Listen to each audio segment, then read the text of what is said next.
Nora Carter. The name cut through the noise of Redemption's crowded Main Street like a blade through silk, and every muscle in Nora's body locked up so completely that for one terrible second she forgot how to breathe. She had pulled her bonnet low. She had kept her eyes on the ground. She had pressed herself between a heavy-set woman carrying a basket of onions and a broad-shouldered miner who smelled of copper and sweat. She had done everything right. She had rehearsed this moment a dozen times in her head across 3 states and 400 miles of punishing trail. Blend in, she had told herself. You are nobody. You are nothing. You are a woman buying flour on a Tuesday afternoon in a town that does not know your name. But someone knew her name. And that someone was standing on the opposite side of the dusty street in a long canvas duster the color of storm clouds, a silver badge catching the September sun like a mirror held up to God, and his voice had not been a question. It had been a declaration. It had been a verdict. Nora did not turn around. Her heartbeat became a violent thing, crashing against her ribs with the kind of force that leaves bruises from the inside. She took one careful step forward, then another, tucking herself deeper into the movement of the crowd as the weekly supply wagons from Fort Collins rolled past and stirred up a curtain of pale dust. Maybe he was wrong. Maybe there was another Nora Carter in this world, some harmless woman who had never done anything that would require fleeing across 3 territories with a stolen ledger sewn into the lining of her traveling trunk. Maybe she could still disappear. I will not say it again, and I will not give chase through these streets. The voice continued, still calm, still carrying that unnerving authority that she had already decided she hated before she had even properly looked at the man it belonged to. But I think we both know that if you keep walking, you will regret it before nightfall. The woman with the onion basket shot Nora a startled sideways glance, sensing the sudden stiffness in the woman beside her. The miner had already drifted ahead, indifferent, unaware. Nora stood at the edge of the raised plank sidewalk where it met the churned-up mud of the street crossing, suspended between motion and stillness, between flight and surrender. And for 3 of the longest seconds of her 26 years on this earth, she did absolutely nothing. Then she turned around. The marshal was already looking directly at her, as if he had never doubted for a single moment that she would turn. He was tall in the way that the frontier seemed to produce men, lean and weathered, and carrying a kind of stillness that spoke not of peace, but of enormous, carefully managed force. Dark hair under a battered hat, jaw set firm, eyes that even at this distance she could see were the particular shade of gray-green that she associated with deep water and uncertain weather. He was younger than she had expected. She had expected someone old, someone cruel-faced, someone who wore the ugliness of his profession plainly. He was perhaps 30, perhaps 32, and he wore the badge and the authority the way a man wears a scar, not with pride, but with the grim acceptance of something that cannot be undone. He tipped his head slightly toward the marshal's office across the street, the gesture courteous in a way that managed to still feel like an order. And Nora Carter, who had crossed 3 states to escape the reach of a man far more dangerous than any marshal, who had risked everything on the slim hope that redemption, Colorado would be exactly what its name promised, drew a slow breath and walked toward him. That was the moment everything changed. But to understand why, you have to go back 6 weeks, to a September afternoon in Denver that smelled of coal smoke and desperation. And the moment Nora first understood that the secrets she was carrying were worth more than her life. Denver in the autumn of 1884 was a city trying to convince itself it was more than it was. The silver boom had brought money surging up from the earth, and it had built itself tall, too fast, with the kind of frantic optimism that tends to crack along invisible fault lines. Grand hotels sat 2 doors down from establishments that no respectable person would enter without a false name. The law was present but selective. Money was the real sheriff, and in Denver that particular September, most of the money belonged to a man named Edmund Calloway. Nora Carter had worked for Edmund Calloway for 11 months as a bookkeeper in his legitimate freight business. She was precise, reliable, quiet, and entirely invisible to a man like Calloway, which was exactly how she had wanted it. She had a small room in a boarding house on Larimer Street. She sent money to her younger sister in Ohio, and she kept her head down and her pencil moving and her mouth shut about the discrepancies she noticed in the third ledger, the one they kept in the locked drawer that was supposed to be for freight manifests only. It took her 3 months of careful observation to understand what the discrepancies meant. It took her another month to gather enough courage to do something about it. And it took one careless Tuesday afternoon, when Calloway's enforcer Thomas Vane walked into the office early and found her with the ledger open on her desk, and her own notes spread out beside it, to bring the whole carefully constructed life she had built in Denver crashing down around her in a matter of minutes. Vane had not hurt her. He had been almost polite about it, in the way that a man is polite when he has all the power and wants you to understand that clearly before he uses it. He had told her to go home. He had told her to think very carefully about what she was going to do next. He had told her that Mr. Calloway was a reasonable man, and that reasonable men expected reasonable behavior from their employees. What he had not said, but what every syllable of his soft, careful voice had implied, was that unreasonable behavior had consequences. That the woman who had disappeared from St. Louis before Nora had taken the bookkeeping position had been unreasonable. That the clerk before her who had asked too many questions had developed a habit of being unreasonable and had subsequently and quite permanently stopped being anything at all. Nora had nodded.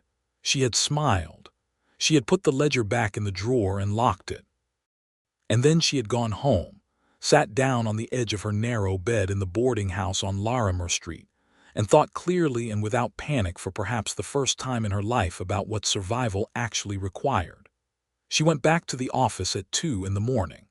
The night watchman was a young man named Percy who had a profound weakness for the medicinal bourbon she kept in her desk for headaches, and she left him a bottle with a note that said she hoped he felt better soon. She opened the locked drawer with the second key she had made 3 months ago, when she first began to suspect what was inside. She took the third ledger, the one with the discrepancies, and she sewed it into the lining of the bottom of her traveling trunk with the small curved needle she kept for mending, and a spool of heavy thread that she had bought 4 months ago without being entirely conscious of why.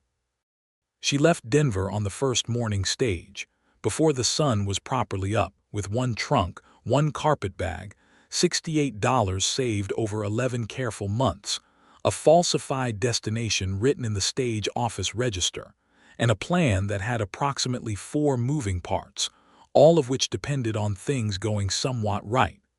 None of them went right. The first problem was that Edmund Calloway had friends in more places than she had calculated. The second problem was that his friends talked to each other. The third problem was that Nora had made one small, critical error in her otherwise careful planning, which was that she had told her friend Clara at the boarding house where she was actually going, because Clara was the only person in Denver who had ever been kind to her, and she had not been able to bear the thought of simply vanishing without a word. Clara, it turned out, had a brother who worked for Calloway's freight operation. Nora had been in Pueblo for 4 days when she noticed the man in the brown coat. She had been in Trinidad for 2 days when she realized the man in the brown coat had been replaced by a woman in a gray traveling dress who kept appearing at the edges of her vision, with a frequency that could not be coincidence. She had left Trinidad on a borrowed horse before sunrise, riding south and east in a direction she had not told anyone about, following the trail into the mountains, then cutting north again toward the smaller towns where strangers were common enough and notable enough at the same time that she could see who was watching before they realized they were being watched. She had been moving for 3 weeks by the time she reached the valley where Redemption sat, tucked between ridges of pine-dark mountains, A town of perhaps 800 people that had grown up around a silver mine and stayed alive when the mine went thin on account of the cattle trade, and the people who had decided, for various reasons, they liked being somewhere that was not quite anywhere. She had planned to pass through. 3 days at most, she had told herself. Purchase supplies, rest her horse, get word to the federal land office in Colorado Springs about what was in the ledger. Calloway's crimes were significant enough that a federal investigation would not require her to be present once the evidence was delivered. She could disappear properly after that, go somewhere small and quiet, start a different kind of invisible life. 3 days, she had said. She had been here for 9 when she walked into the Tuesday market crowd and heard her name cross the street on a stranger's voice. The marshal's office smelled of wood smoke and old coffee, and the particular mustiness of paper records stored in an environment that was not quite dry enough. There was a large desk that had clearly been built by someone more interested in durability than aesthetics, a gun rack along the back wall with 2 rifles, and a space where a third had lived recently.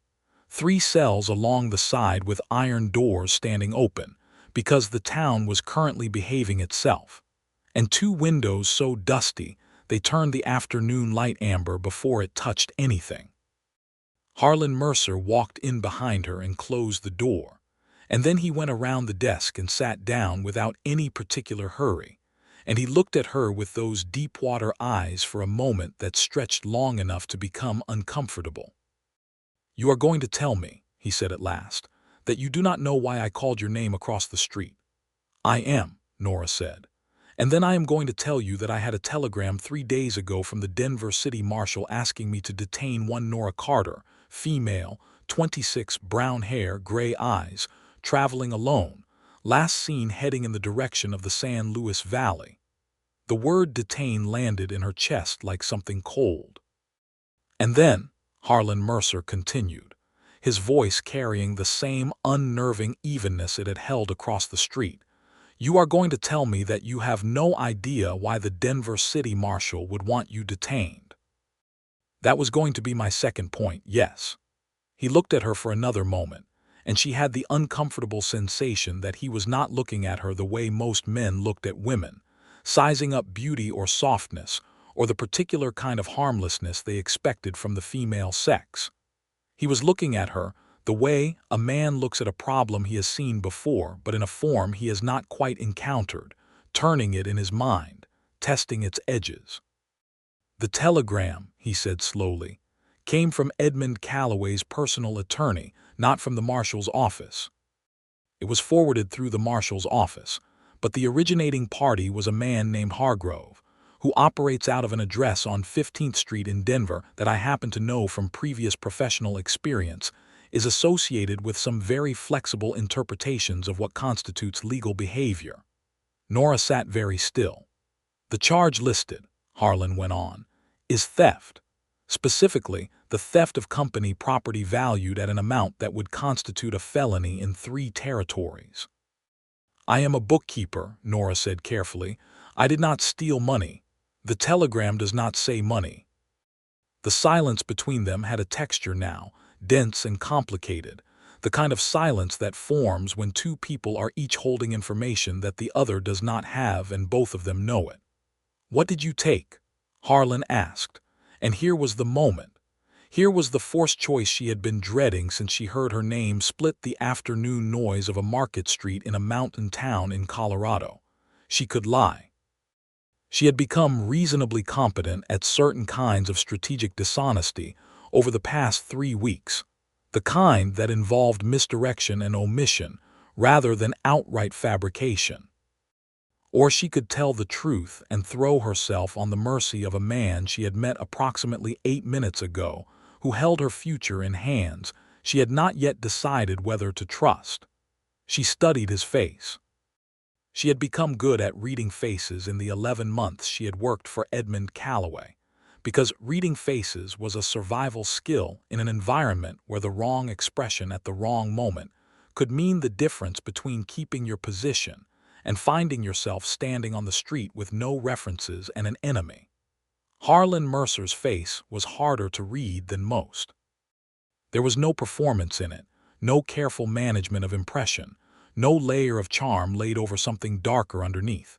It was simply a face that had decided to be exactly what it was, and what it was, she thought, was honest. The dangerous kind of honest, the kind that does not negotiate. A ledger, she said. A company ledger that documents the systematic falsification of freight records to conceal the transport and sale of stolen government military supplies. At least 3 federal contracts were defrauded over 18 months. The numbers are detailed and specific, and I have been trying to find a way to get them to someone in the federal system who is not already on Edmund Calloway's payroll. Harlan Mercer did not move. He did not blink. He kept looking at her with those gray-green eyes in that still, measuring way, and she had absolutely no idea what he was thinking. "How long have you been in redemption?" he said at last. 9 days. Why here? Because it was not on any map Calloway's people would think to look at carefully. Because the stage from Trinidad does not stop here, I came on horseback. Because I needed time to think, and this seemed like a place where a person could take time without being immediately noticed. 9 days without being noticed, Harlan said, and there was something in his voice that was not quite amusement but was adjacent to it. You were noticed on day 2. The blood drained from her face so fast she felt lightheaded. By whom? By me. He leaned back slightly in the heavy chair. Men arriving alone on horseback, traveling trunk too large for a casual journey, spending money carefully, asking no questions that could be traced, attending church on Sunday, which tells me she understands the value of appearing respectable in a place where she does not have the protection of reputation. He paused, and looking over her shoulder with the specific frequency of someone who has a reason to. You watched me for a week before you. I needed to know what I was dealing with, he said simply. The frank practicality of it should have offended her, and it did slightly at the edges.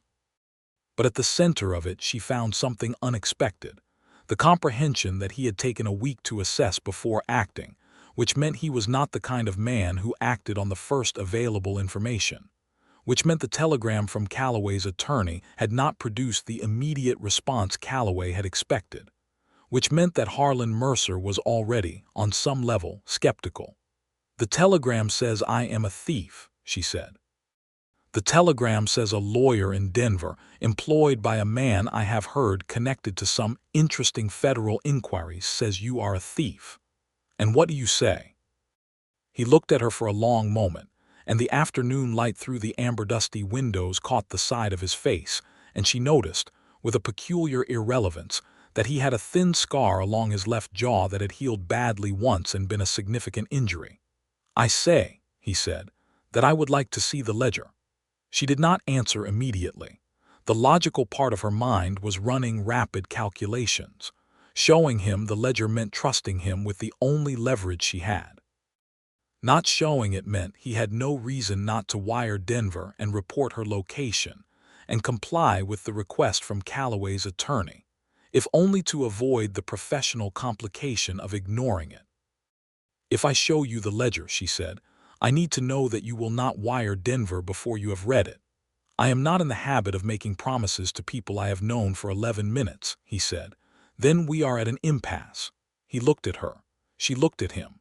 The old clock on the wall behind his desk ticked out what felt like a very significant number of seconds. I have not wired Denver, he said at last. I received the telegram 3 days ago and I have not wired Denver. I will allow you to form whatever conclusions you choose from that fact. Nora took a breath.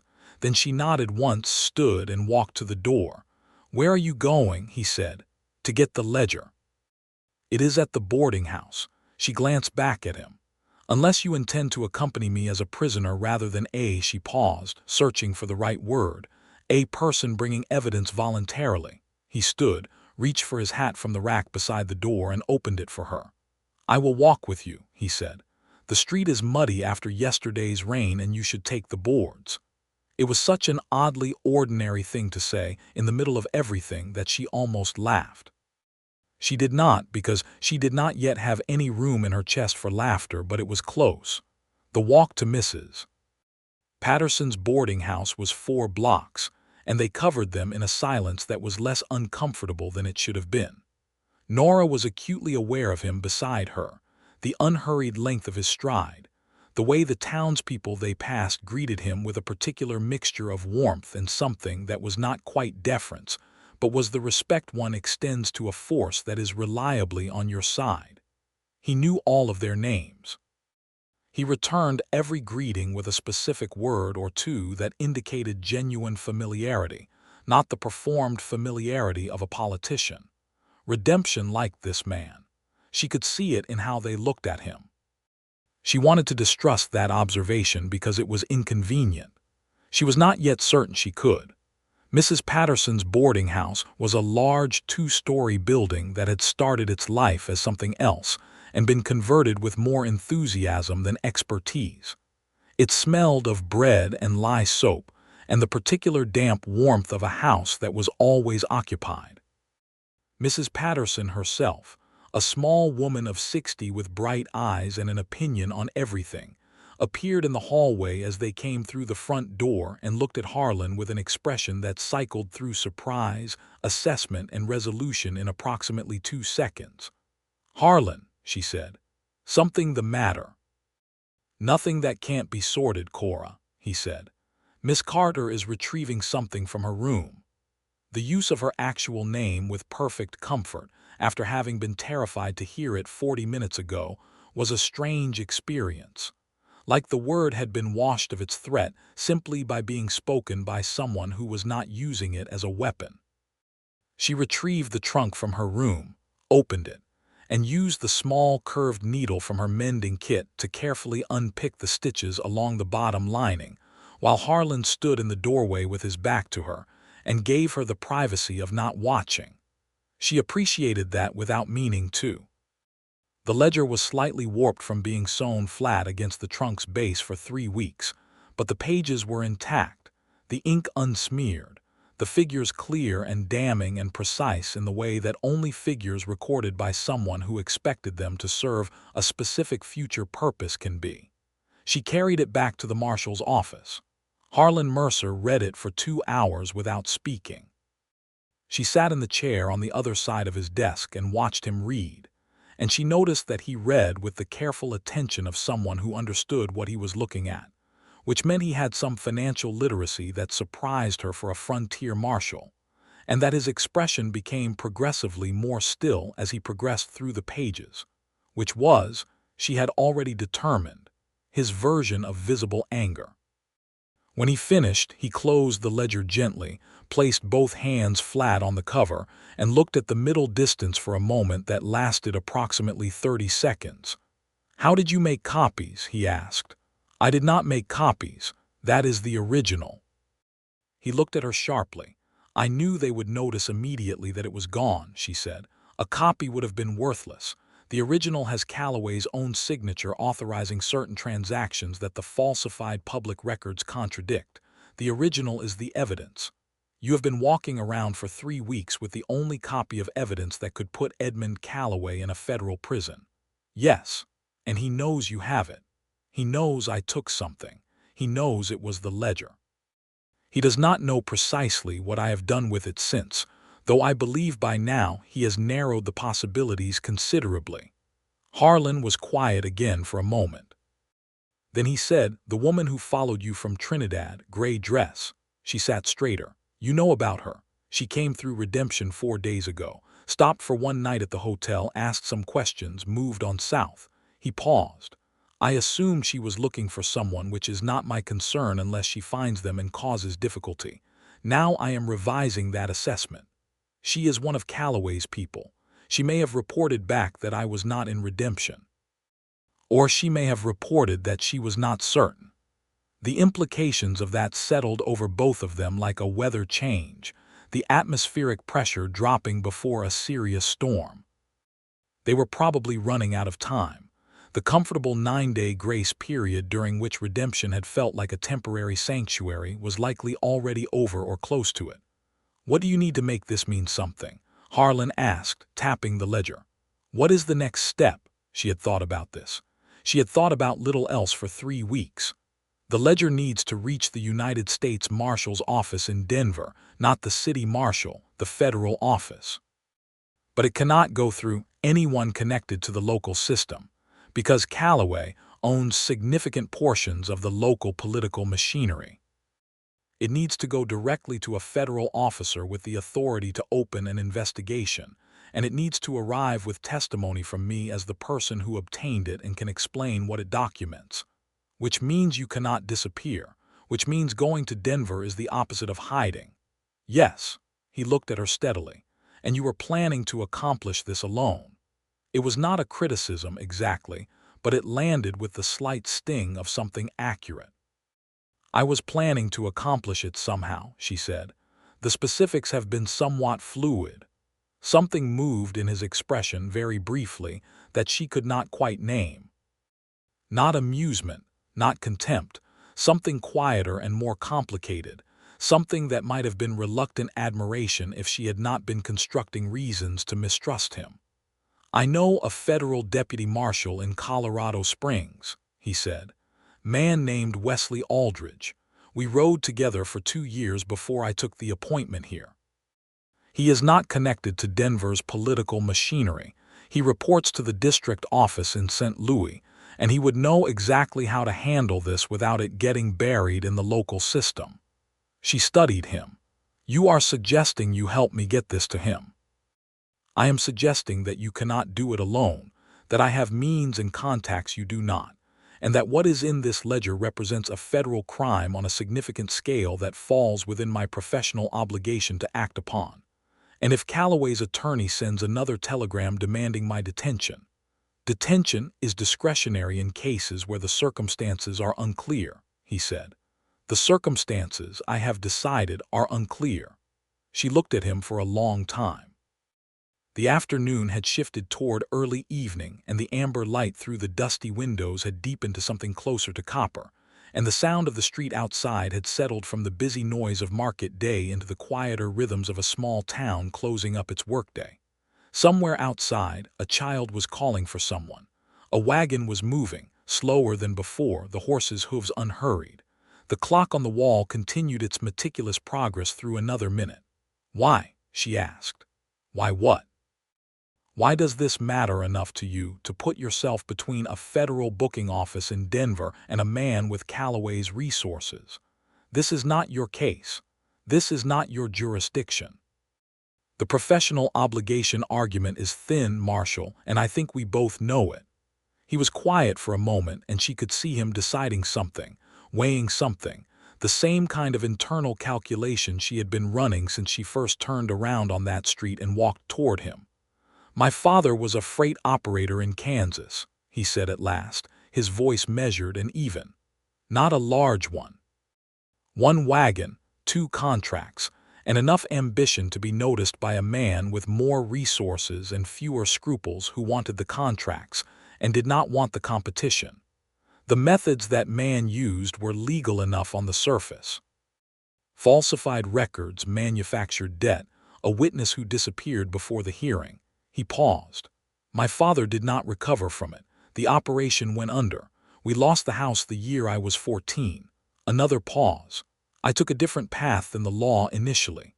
I want to be honest with you about that because you are clearly a person who values accurate information. I made some choices in my 20s that I am not proud of, and I carry those choices with me every day.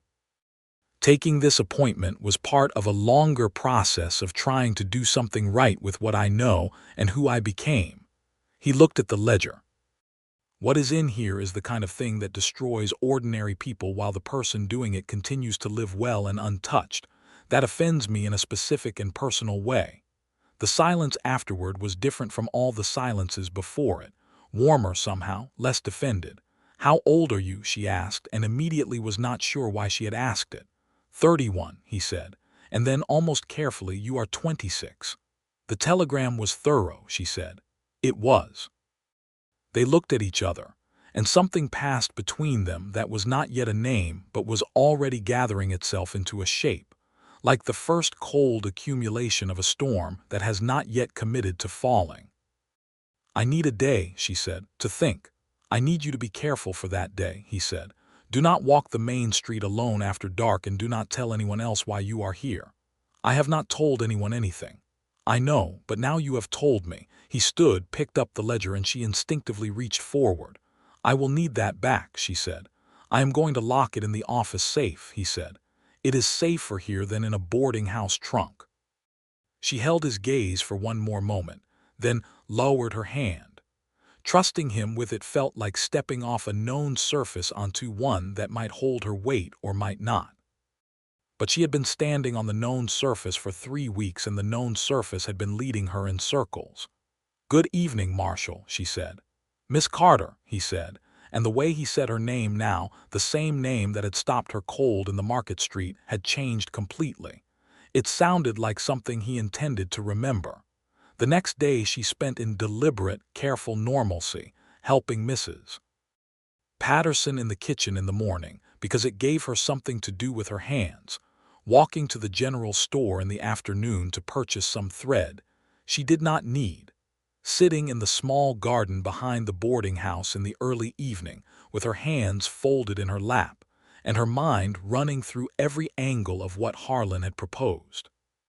He came by the boarding house at 7 in the evening, hat in hand, and asked Mrs. Patterson if Miss Carter was at home in a tone so carefully ordinary that Mrs. Patterson's expression did not change, which meant he had calculated the approach.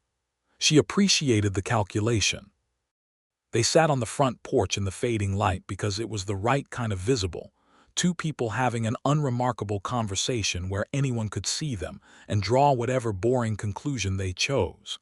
He brought her a copy of a newspaper from Denver, 2 weeks old, that he had clearly been saving as an excuse to have something to hand her, and she took it and held it as though she were reading it. I sent a telegram to Wesley Aldridge this morning, he said quietly. Coded, a system we established when we worked together for exactly this kind of situation. I told him I have something that requires his attention and that it is time-sensitive. He should respond by tomorrow morning. She turned a page of the newspaper. And if he does not, then we consider the next option. But Wesley is reliable. The porch faced west, and the mountains were doing something extraordinary with the last of the day's light, turning colors she did not have names for, deep amber sliding through rose into something that was almost violet. She had grown up in Ohio where the horizon was flat and modest, and the sunsets were pleasant but not transcendent. The mountains made her feel small in a way that was not unpleasant, only humbling, as though the landscape was reminding her that the things that felt enormous in her life were relatively tiny measured against stone and time. "Can I ask you something?" she said. "You can ask. Do you like it here, this town, this work?" He was quiet for a moment, looking at the mountains with the same quality of attention he gave to most things, full and careful. "I like the people," he said. "They are honest about what they are mostly. Redemption is not a glamorous posting. It is not the kind of place that makes a man's career. But it needed someone, and I needed somewhere, and we have managed each other tolerably well." "You make it sound like a marriage of convenience," she said, and then felt immediately self-conscious because she had not intended to use that word. He glanced at her sideways with something that was not quite a smile but contained the structural suggestion of one.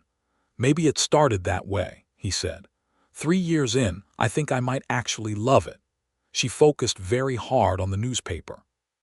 "Tell me about Ohio," he said. It surprised her into looking up. "Why?" "Because you have been carrying very heavy things for 3 weeks, and you look like someone who has not spoken about anything ordinary in a long time, and because I would like to know who you are when you are not in danger." The simplicity of that statement reached her somewhere she had not expected to be reached. She was quiet for a moment, and then she talked about Ohio. About the particular green of it in summer, the way the air smelled after rain over flat farmland, very different from the sharp, resinous rain smell she had learned here in the mountains. About her sister Eliza, who was 17 and funny and desperately wanted to become a school teacher, and who would absolutely be one if Nora managed to survive this and keep sending money. About her mother, who had died 4 years ago and who had been a practical, unsentimental woman of enormous personal courage, who had worked herself gray, keeping her daughters fed after their father left, and who deserved better than she had received from a world that had not been particularly interested in being fair to women of her particular circumstances. Harlan listened. He did not offer condolences in that reflexive, useless way that people sometimes offered them, as though the words were a transaction that completed something. He listened with the full quality of attention that she had already noticed was one of the things he did, and occasionally he asked a question that was specific enough to tell her he had heard every word. By the time the mountains had surrendered their extraordinary colors to the blue dark of a clear September night, and the stars were coming out in numbers that still astonished her after 9 days, she realized she had talked for 40 minutes and felt lighter than she had in months. "Thank you," she said, and was not quite sure what she was thanking him for. "The stars are different here," he said, looking up. "Even from Kansas they were different. The altitude changes something."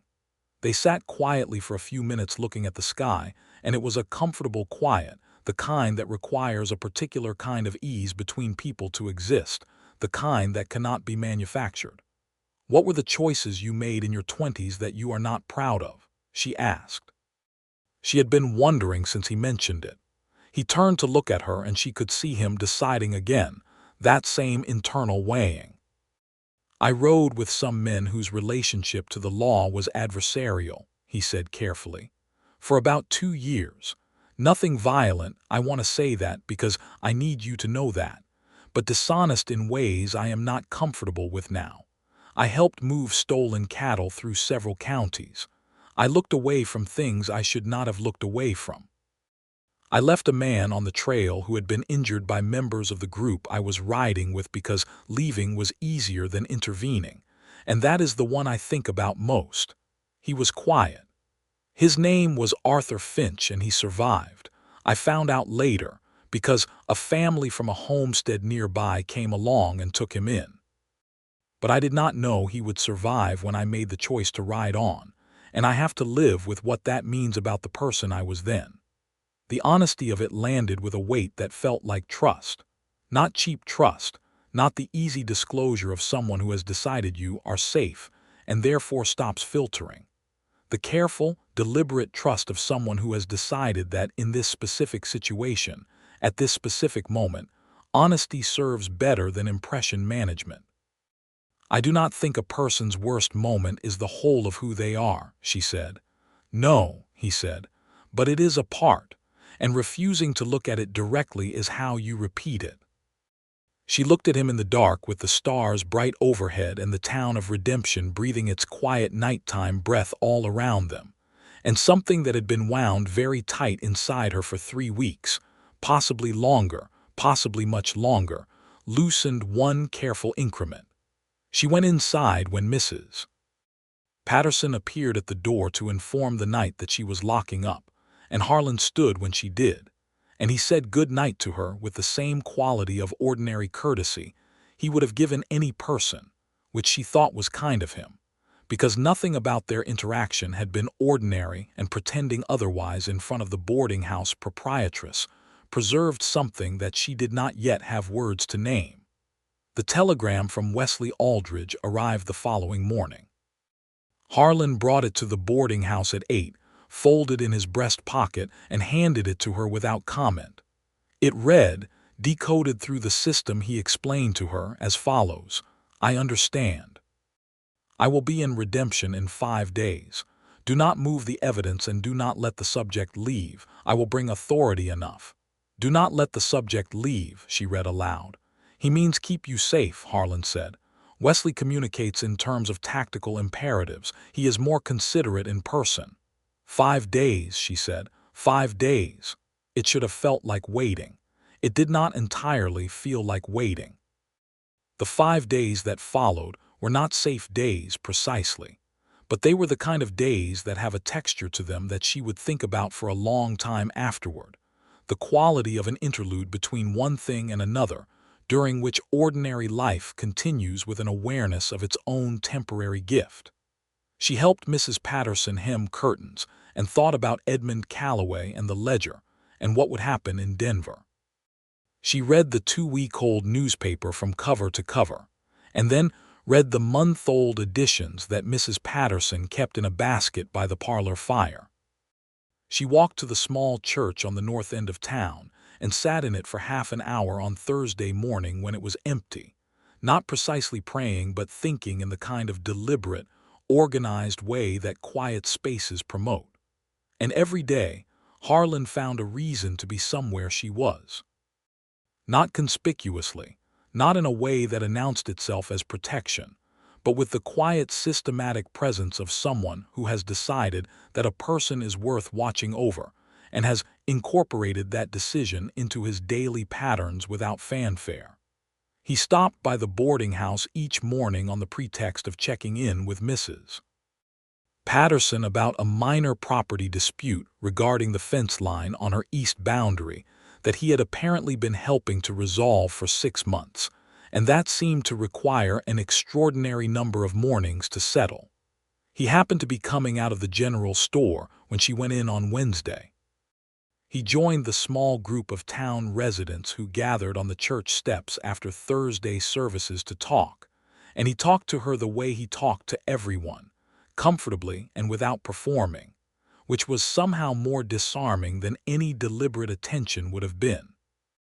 On Friday evening he asked her, with the same casual courtesy he had maintained throughout, whether she would like to walk out to the edge of town and see the sunset over the valley before it got too cold, and she said yes because she wanted to, and that wanting felt important to notice. The valley in the early evening was a thing of unreasonable beauty. The mountain light was doing its elaborate ceremony with the sky again, and the grass in the lower meadow was still the particular golden green of late summer not yet fully conceded to autumn, and the air at this altitude had a quality of crispness that she had stopped noticing after a week but which reclaimed her attention now, walking beside him on the edge of the world above the town. "Are you afraid?" he asked. She considered the question honestly. "I am afraid of what happens if this goes wrong," she said. "I am less afraid of what happens if it goes right, although I should be, because going right means standing up in front of people and talking about what I know and being the person who brought this forward, and I know what happens to people who become that kind of visible." "I will be there," he said. "It is not your obligation." "No," he said, "it is not." She turned to look at him directly. The light caught him in that oblique evening way that makes people look more clearly themselves rather than less, as though the softer illumination removes the performing surface and leaves what is underneath. He was looking at the valley, his profile calm and certain, and she thought that he was the most genuinely steady person she had encountered in her adult life, which, given the people she had encountered, was either a comment on his extraordinary nature or on the remarkable scarcity of steadiness among the population in general. "Harlan," she said, and it was the first time she had used his given name, and she was not entirely sure why she chose that moment to do it. He turned to look at her with something unguarded in his face that she had not seen before, something that was not the martial, not the professional steadiness, not the deliberate honesty of their conversations. Something that was simply him looking at her without the performance of neutrality. "I do not know what happens after this," she said. "After Denver, after the testimony, after whatever follows. I do not have a plan that extends beyond getting the ledger to someone who can use it. I have been living in a continuous present tense for 3 weeks, and I have not let myself think past it because thinking past it required a certainty I did not have. And now," he said. "Now I think I might want to think past it," she said carefully, "but I do not know what that looks like." He was quiet for a moment, and the valley spread out below them in its golden beauty, and the first stars were beginning in the east above the high ridges where the trees grew thin and the rocks showed bare and gray. "It could look like redemption," he said, "if a person were inclined." The simplicity of it, the careful way he offered it, the complete absence of pressure in the offering, made something in her chest do something she was going to refuse to identify for at least 3 more days on the grounds that she was a practical person facing a crisis, and this was not the time. That is a very large if, she said. Yes, he agreed. But ifs are where things start. She looked back at the valley, and then back at him, and she smiled, the first real smile that had nothing defensive in it that she had produced in a very long time, and she saw it land on his face and change something there, a softening around the particular steadiness that made him look younger and more himself. They walked back to town in the dark, and the conversation on the way back was about nothing in particular, about the names of the stars that he knew from crossing the plains and that she did not, about a horse she had borrowed to come here that needed to be returned to its owner in Trinidad eventually, about Mrs. Patterson's extraordinary pie, and it was so entirely and pleasantly ordinary that she wanted to hold onto the ordinariness of it the way you hold onto warm water. Wesley Aldridge arrived on Sunday morning on a horse the color of red clay, with a companion whose name was Hargrove, and who turned out to be a different Hargrove from Calloway's attorney, this one being a federal investigator from the St. Louis District Office, who wore a perpetually tired expression and carried enough documented authority to begin an immediate preliminary investigation. He was accompanied by a federal deputy, who had the remarkable quality of appearing to be 3 different ages at once depending on the angle. Harlan's description of Wesley as more considerate in person proved accurate. He was a spare, dark-haired man of perhaps 35 with a quiet intensity that Nora recognized from Harlan as the particular quality of a person who has decided on a purpose and aligned everything in their life behind it. He shook her hand with the directness of someone who did not edit his respect based on the sex of the person receiving it, which she found refreshing. They convened in the marshal's office, all 5 of them, with the ledger open on the desk. The federal investigator, whose name was Roberts and who clearly considered himself the senior authority in the room, spent an hour with the ledger, asking her questions in a manner that was technical and precise and professional, and she answered everything with the same precision she had brought to the numbers themselves, because numbers had always been her strongest language, and she was most clearly herself when speaking in them. Roberts confirmed, in the measured language of a man who has confirmed significant things before and knows the weight of his confirmation, that what the ledger documented was consistent with large-scale federal contract fraud, and that the evidence was sufficient to open a formal investigation and likely to support indictments. "You will need to come to Denver," he said to Nora, "to give formal testimony before the district judge. We can offer some degree of protection during that process, but I want to be honest with you about the limitations." "I understand the limitations," she said.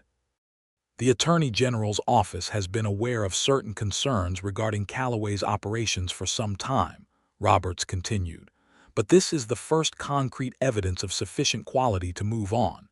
You have taken a significant personal risk to obtain this." "I was aware of the risk," she said. "I also had no reasonable alternative."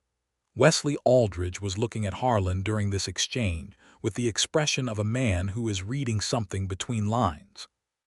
Harlan was looking at the map on the wall with the expression of a man who is absolutely not aware of being observed. The logistics were established. They would leave for Denver in 2 days, which gave Roberts time to draft the preliminary documents and Nora time to gather her things and prepare. Harlan would accompany them as escort, which Roberts accepted without argument, which told her that Wesley had said something to Roberts about Harlan that settled the question before it was raised. The day before they left for Denver, Harlan appeared at the boarding house with a package wrapped in brown paper that turned out to contain a pair of riding gloves in buttersoft leather, sized for a woman's hands, and a note that said only, "The trail to the railhead is 4 hours. These will serve better than what you have." He had noticed her gloves 3 days ago, she thought, and filed the observation somewhere patient until it was relevant. She wore them the whole 4 hours to the railhead, and they were perfect, and every time she looked at her hands on the reins she thought about the specific quality of attention, required to notice something like that and remember it. The train journey to Denver took 11 hours, passing through country that began in mountain grandeur and declined gradually through the foothills into the flat certainty of the plains. And she spent most of it looking out the window with the ledger now in Robert's official custody, and her hands folded in her lap, and the strange, weightless sensation of having finally, after weeks of carrying it alone, put down something very heavy. Harlan sat across from her in the train car, and they talked through most of the journey, and the talking felt different from all the talking before it, easier and more natural, as though some threshold had been crossed without either of them formally acknowledging it. He talked about Kansas in a way he had not before, about what it had looked like when his father's operation collapsed, about the specific face of a 12-year-old seeing something fall that he had assumed was permanent. She talked about her mother, more than she had the first time, and about Eliza and her ambitions, and about the particular loneliness of being a capable woman in a world that had not quite figured out what to do with capable women who declined to perform helplessness. "What did you want?" he asked, "before all of this, before Callaway, before Denver, before the ledger?" She thought about it honestly. "To matter," she said, "to do work that meant something.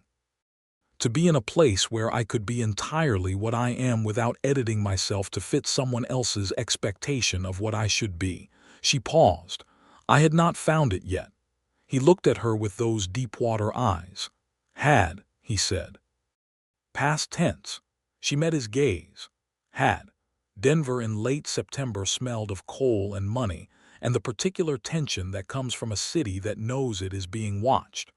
Roberts had arranged accommodations in a hotel on 16th Street that was respectable enough to provide safety through its clientele and ordinary enough not to draw significant attention. Harlan stayed in the room 2 doors down, and Wesley Aldridge in the room between, and the federal investigator Hargrove was somewhere in the building that she was not told about for strategic reasons she thought were probably excessive, but did not argue with. The testimony process took 3 days and was exhausting in a way that was different from physical exhaustion, the particular depletion that comes from being repeatedly, systematically asked to put terrible things into orderly language, and then being required to defend the precision of your language against challenges from attorneys whose professional purpose was to create doubt. Callaway's attorney was a precise, coldly elegant man named Hargrove, the original Hargrove, who attempted in multiple ways to characterize Nora as a disgruntled former employee seeking revenge, as a woman of limited intelligence who had misunderstood what she had seen, and, in his most creative moment, as a person whose moral character was sufficiently questionable to render her testimony unreliable. Roberts objected to this last approach with enough force that the district judge sustained the objection before it was fully formed. Nora answered every question with the same numerical precision she had brought to every part of this process, and she did not flinch, and she did not overstate, and she did not soften anything or inflate anything or perform anything. She was simply, entirely, accurately what she was. Harlan was in the room for every session that permitted observers. He sat at the back of the room in the dark canvas duster, and he did not say anything, and he did not need to. His presence was something she could feel in her peripheral vision, a steady and reliable weight that functioned the way a fixed point on the horizon functions when you are navigating uncertain terrain. On the second evening, when she came out of the testimony room with her whole body aching with tiredness and her mind scoured clean, he was waiting in the corridor with 2 cups of coffee from the hotel dining room that were still hot, which required some level of timing, and he handed her one without saying anything, and she drank it in the corridor leaning against the wall with her eyes closed, and the coffee was the best thing she had tasted in recent memory. "You were extraordinary in there," he said. "I was accurate," she said. "In this context," he said, "those are the same thing." She opened her eyes and looked at him, and the corridor was empty except for them, and the light was the particular flat yellow of gas lamps in an interior space, and he was looking at her with something in his face that was not steady anymore, that had moved past steady into something that asked a question. She kissed him. It was not planned, in the sense that she had not made a deliberate decision and executed it with forethought. It was the culmination of something that had been gathering in the space between them since the Friday evening on the edge of the valley above Redemption, or perhaps since he had handed her coffee in the corridor, or perhaps since the first morning she had walked into the marshal's office and found herself unexpectedly looking at someone who was not what she had prepared for. He was very still for 1 second, and then he was not still at all, and the kiss was careful and warm, and it had all of the deliberateness that characterized him in everything else, the full quality of attention, the complete absence of performance. When it ended, they were both quiet for a moment. "I have been exercising a very great deal of professional restraint," he said, and his voice was different from its usual evenness, softer at the edges. "I noticed," she said. "It was impressive. I am going to have considerable difficulty maintaining it from this point forward." "That seems like a reasonable problem to have," she said. He smiled. It was the first full smile she had seen from him, not the structural suggestion of one but the real thing, and it rearranged his face entirely, made him look like someone who had decided, finally, to put down something heavy of his own.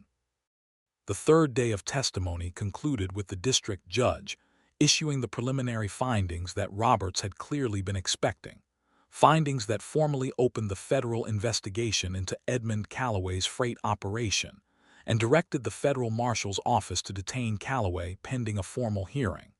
Nora was informed that she would be required to remain available for further proceedings, but that her immediate obligation was discharged. The ledger was entered into formal evidence. Her testimony was recorded and sealed. Roberts shook her hand again with the same unedited directness he had brought to their introduction. "You may have just saved several future persons from a situation similar to your own," he said, which she thought was his version of a compliment. Wesley Aldridge bought them dinner that evening, the three of them, in the hotel dining room at a table in the corner, with the backs of all chairs against a wall out of long professional habit. And the dinner was the first meal in weeks that had not been accompanied by the specific vigilance of someone under surveillance, and it tasted like something more than food. Wesley looked at Harlan across the table with the expression of a man who has known someone for years and is now looking at a version of them he has not seen before, and he said, very mildly, "I see Colorado agrees with you." "Colorado is an excellent state," Harlan said. "It certainly appears to have its attractions," Wesley said, with a quality of innocent observation that fooled absolutely no one. They took the train back to Redemption the following morning. The country moved past the windows in reverse, plains rising again into the majesty of the foothills, the mountains appearing on the horizon and growing larger and more present until they were no longer the horizon but the whole world. And Nora watched them come and felt something that was not quite relief and not quite joy, but was in the general territory of both, a feeling that had the texture of something resolved, something settled, something that had been held in suspension for a very long time, finally touching ground. Harlan's hand found hers on the seat between them at some point in the second hour of the journey, and she turned her hand over and held it, and they sat like that for most of the remaining 9 hours, talking sometimes, quiet sometimes, both of them looking out the window at the country they had chosen. Redemption received them back in its customary way, which was the quiet confidence of a town that has been itself for long enough not to need to perform. Mrs. Patterson had kept Nora's room, which she had offered to do only because she had excellent instincts about the direction of things, and Harlan walked her to the boarding house at the end of that first day back and stood on the porch in the early October cold and looked at her with the question still in his face that had been there since the hotel corridor in Denver. "I told you Colorado could look like Redemption," he said, "if a person were inclined." "You did say that," she agreed. "I should clarify that the offer was not conditional on specific circumstances that have since been resolved. The offer stands as itself, without the crisis that originally accompanied it." She looked at him in the cold, clear night with the mountain stars scattered above them in their extraordinary abundance. And she thought about Ohio and about Denver, and about 3 weeks of running through 3 territories with a ledger sewn into a trunk, and about this town that she had arrived in as a place to pass through and that had become, in 9 days and then a little more, something she had not expected it to become. And about the man standing in front of her who had said her name across a market street and changed the direction of everything. "I am inclined," she said. He crossed the porch in 2 steps and kissed her the way he had been very professionally restrained from doing, which was thoroughly, and with the complete quality of attention that she had already known he would bring to it, and the October cold existed around them without touching them. She stayed in redemption. The decision did not require the dramatic deliberation she might have expected. It simply settled into place, the way things settle when they are actually right rather than merely convenient or safe. She wrote to Eliza to explain, not everything, but enough, and Eliza wrote back in her direct, funny way that she was delighted, and that Ohio was perfectly manageable without Nora, and that she wanted to know absolutely everything about the Marshal the moment Nora was ready to tell it. Nora found work at the Redemption Town Council as a clerk and financial administrator. Because the town's finances had been managed by a succession of well-meaning people with limited expertise, and had developed the particular kind of gentle disorder that results from good intentions without technical skill. The council was grateful enough for her competence that they did not ask many questions about the specific trajectory that had brought such competence to their small mountain town. She and Harlan moved carefully, in the way that 2 people move when they are both taking something seriously that they have decided matters. He came to Sunday dinner at Mrs. Patterson's table, which became a weekly arrangement that Mrs. Patterson accepted with the satisfaction of a woman who has watched something develop correctly.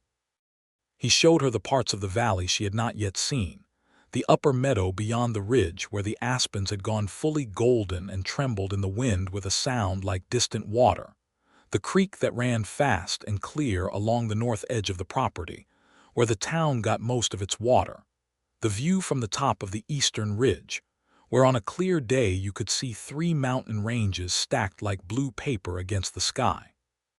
She showed him, in return, the things she had learned to see in books and numbers and the patterns of human behavior under pressure, and he listened with the same quality of attention he brought to all things, and she thought that, whatever else was uncertain in the world, this particular choice of hers was not one she was going to regret. Edmund Calloway was formally indicted in November of 1884 on 7 counts of federal contract fraud, 2 counts of conspiracy, and 3 additional charges that emerged from the investigation Roberts had opened based on the ledger. His attorney, the original Hargrove, attempted to suppress the evidence on several grounds, all of which failed.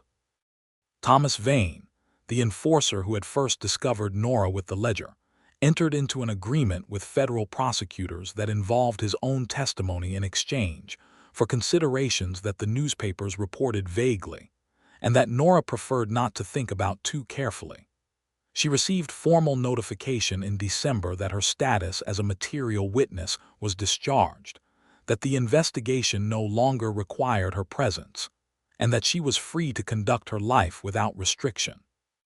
Roberts added a personal note that was 3 lines and said, essentially, that she had done something requiring significant courage and that it had mattered. She sat with that letter for a long time. Not with the crisis it closed, but with the person it acknowledged, the one who had sat in a small room in Denver and decided to take a ledger rather than run, the one who had sewn it into a trunk and crossed 3 territories alone, the one who had turned around on a market street in a mountain town when she heard her name and walked toward the thing she was afraid of rather than away from it. She folded the letter and put it in the small box she kept for things she wanted to keep. On a Sunday afternoon in early January of 1885, when the snow was 4 inches deep on Redemption's Main Street, and the mountains were white and magnificent, and the cold had the clean, dry bite of altitude winter, Harlan asked her to marry him. He did it on the front porch of Mrs. Patterson's boarding house, which seemed to be the porch where their most significant conversations occurred, with the snow falling in the unhurried way that mountain snow falls when there is no wind and no rush, large quiet flakes that arrived with the deliberateness of something that had decided on its destination. He did not have a ring yet.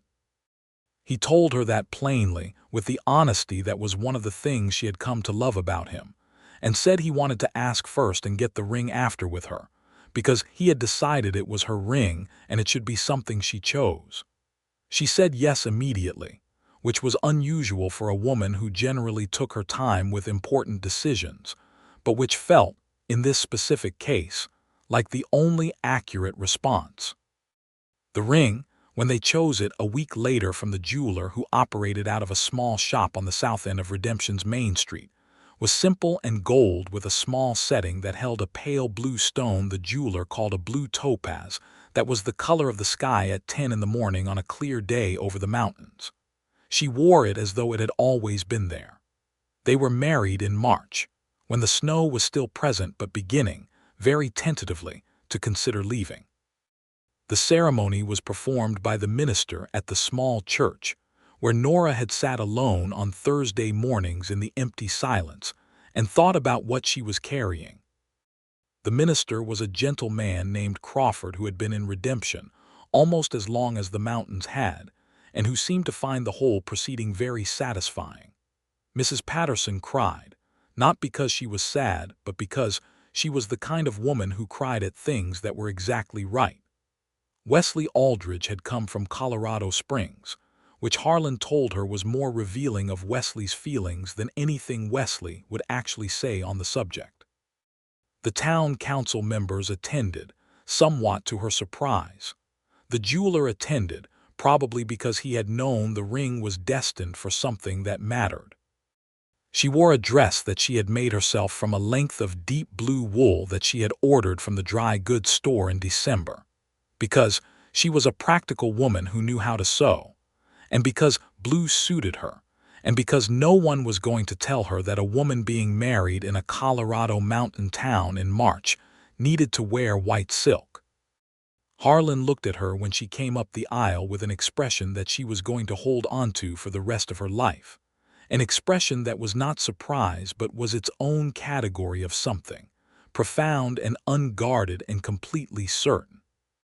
They moved into a house on the east side of town that had been owned by a retired schoolteacher who had decided to return to Missouri and who had been hoping to sell to someone who would care for the garden.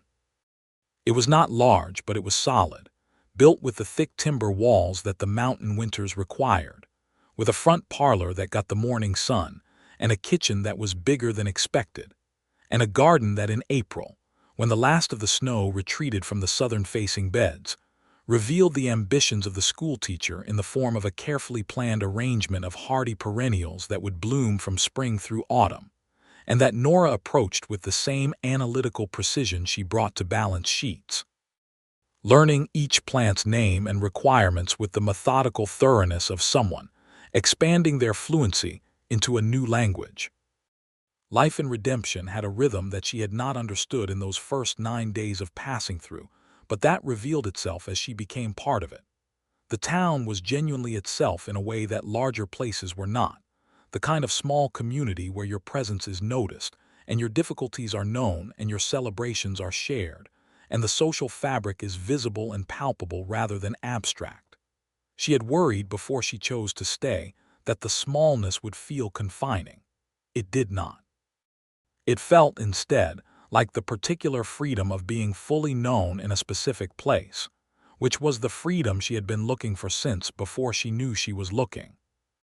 She continued the work with the town council, and as the months passed and her competence became familiar and trusted, she took on more responsibility, reorganizing the record-keeping systems, identifying inefficiencies in the way the town managed its contracts with suppliers, implementing a reserve fund against drought years or emergencies that had not previously existed. The council members were men who had arrived in redemption from various starting points and various levels of education, and some of them had initially been uncertain about the authority with which she spoke at meetings. But she had learned long ago that numerical certainty has its own language that crosses most social barriers. And by summer, they were all listening to her without the initial hesitation. Harlan watched all of this with the quality of pride that is not possessive, not the kind that says, "Look what I acquired," but the kind that says, "Look who she is." She noticed the difference, and it mattered. In August, she wrote to Eliza and asked her to come visit, and Eliza arrived in September, 17 and sharp-eyed, and full of observations delivered in rapid succession. And she looked at Harlan with the particular assessment of a younger sister who has worried about her older sister for a long time and is trying to determine whether the worry is now superfluous. And she concluded, apparently within the first 2 days, that it was. And she devoted the remaining 2 weeks of her visit to interrogating every person in redemption for information about her sister that she could not get directly. Eliza told her, the last evening before she returned to Ohio to begin the teacher training program she had secured, that she was genuinely, straightforwardly happy in a way that Eliza could see clearly, the kind of happiness that shows in how a person moves through a room and speaks to the people in it. "You are home," Eliza said simply. Nora thought about that. She thought about Ohio and its flat, honest green. She thought about Denver and its complicated money and its coal smell. She thought about 3 weeks on the road with a ledger sewn into a trunk. She thought about a Tuesday afternoon market crowd and a name crossing a dusty street on a stranger's voice. "Yes," she said. "I think I am." She wrote to her sister every 2 weeks without fail for the rest of her life, and Eliza wrote back with equal regularity, and the letters between Ohio and Colorado sustained a conversation that extended through years and circumstances, and all the various forms that life took as it continued. The following spring, Nora discovered she was expecting a child, a discovery she made with the particular mixture of astonishment and certainty that accompanies things that are wholly surprising and somehow not surprising at all. She told Harlan on an April evening when the garden was showing its first tentative green and the air smelled of mud and possibility. Sitting in the kitchen after supper with the warm lamplight making the room exactly as domestic and warm as it was, and his face did what she had hoped it would do, and a few additional things she had not anticipated and had not known were possible in a face she thought she already knew completely.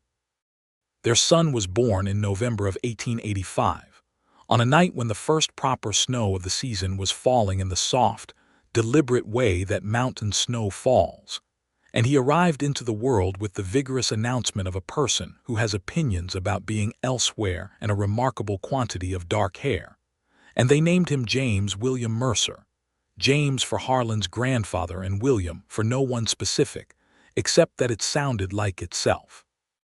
Harlan held him the way a man holds something he cannot quite believe is real and is also afraid of dropping, and the expression on his face was something Nora returned to in memory for years, the way you return to a place you love.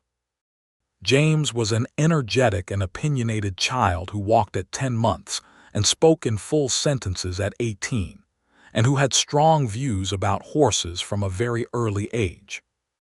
Harlan introduced him to the horses carefully, by which she meant that Harlan was beside James every moment within 20 feet of any horse, until James was 5 and had demonstrated sufficient judgment, and she watched this vigilant, patient love with the recognition that Harlan parented the way he did everything else, with the full quality of attention, and without any particular concern for what anyone expected of him. In 1887, Edmund Calloway was convicted on 5 of the 7 original counts and sentenced to 8 years in federal prison.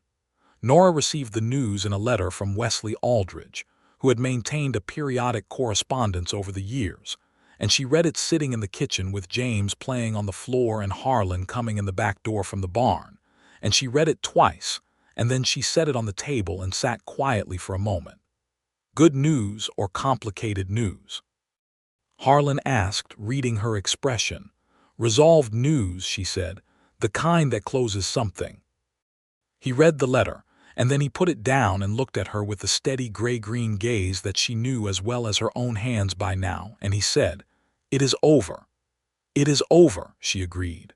The weight of those words, what they contained, what they closed, what they released, settled between them with the quality of something that had been a long time coming and was none the less complete for that.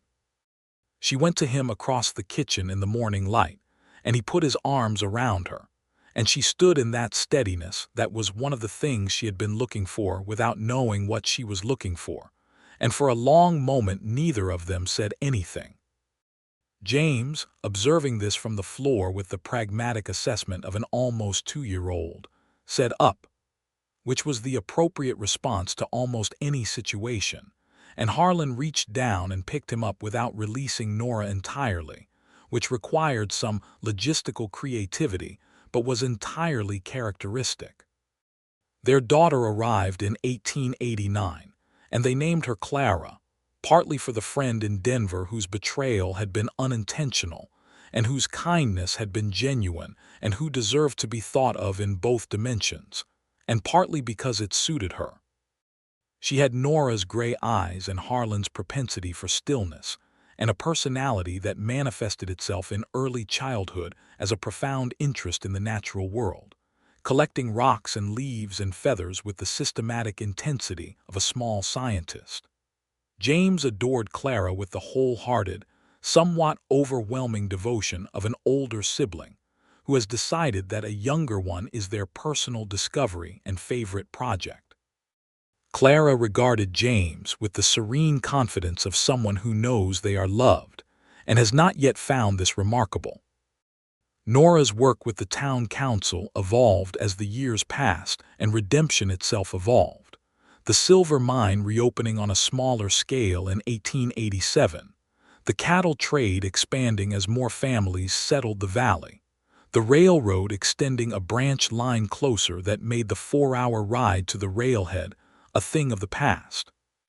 She was, by the early 1890s, what would in a later era be called the town administrator, managing the financial operations and record-keeping of a community that had grown to over 2,000 people, and had its own school and its own post office and its own doctor, and its own very small but respectable library that she had established in 1888 with a combination of donated books and a budget allocation she had argued for over 2 council meetings. Harlan remained the marshal for 12 years in total, a tenure that was characterized by the same quality of steady, principled management that had marked it from the beginning. He was not a famous lawman. He was not connected to any of the dramatic events that the newspapers made into legend. He was the kind of person who prevented most of the dramatic events from occurring in the first place by being consistently and reliably present, which is less cinematic but more useful. He retired from the position in 1896, when James was 10, and his successor was a younger man named Cole, during whom Harlan had mentored carefully for 2 years before stepping back, because he was the kind of person who planned his exits as thoughtfully as his entrances. He transitioned into a role managing the larger livestock operation they had built on the east section of their land over the preceding years, a modest but functional cattle enterprise that suited the valley's climate and his own practical temperament.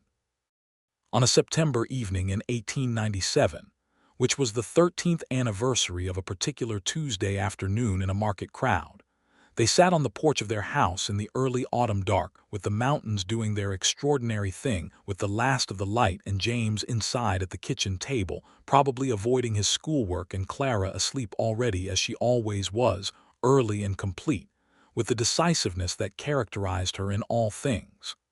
"I have been thinking," Nora said.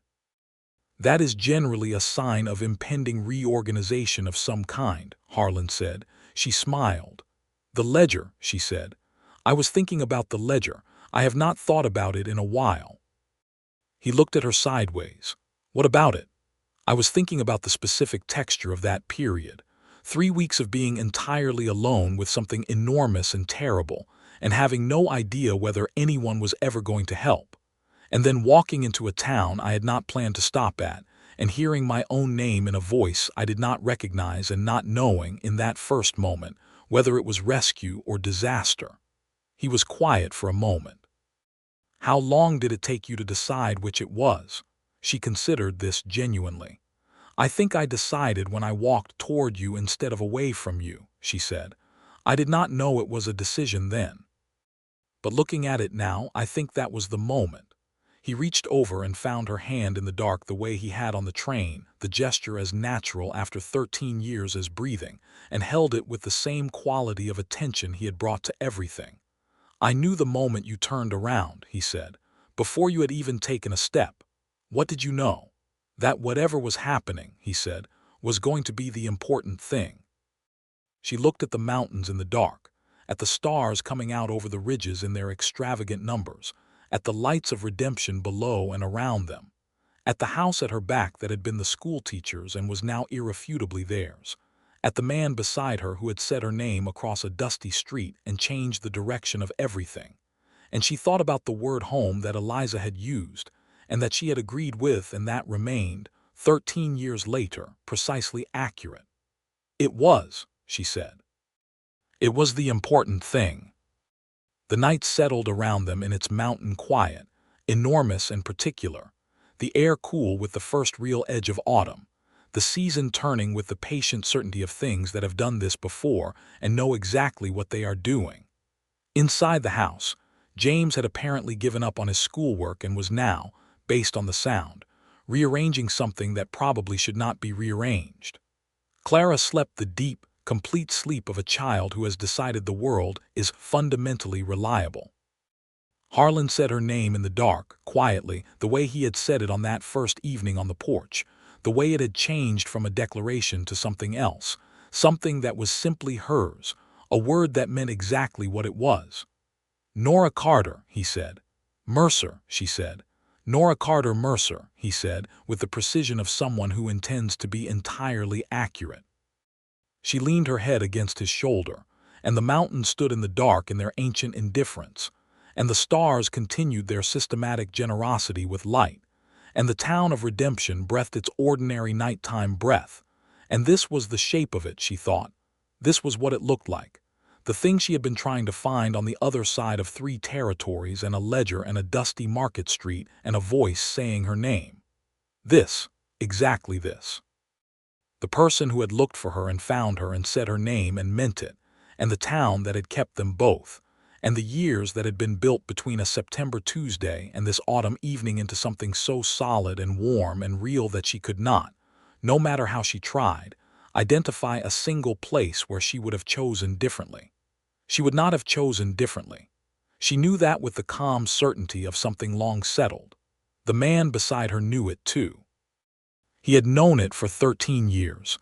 He was still, in his characteristic way, profoundly reliable on the subject. The night held them. The stars continued. The mountains were patient and enormous and entirely unmoved by the smallness of human happiness, which was not a diminishment of that happiness, but only a perspective on it. The perspective of something very old looking at something very precious in the particular light of its brevity, and finding it exactly as wonderful as it was. Nora Mercer, who had once been Nora Carter trying to disappear into a market crowd in a mountain town in Colorado, sat on her porch in the first chill of autumn and held her husband's hand and listened to her son reorganize the kitchen, and thought that of all the things she had been in her life, this was the one she intended to remain. And she did.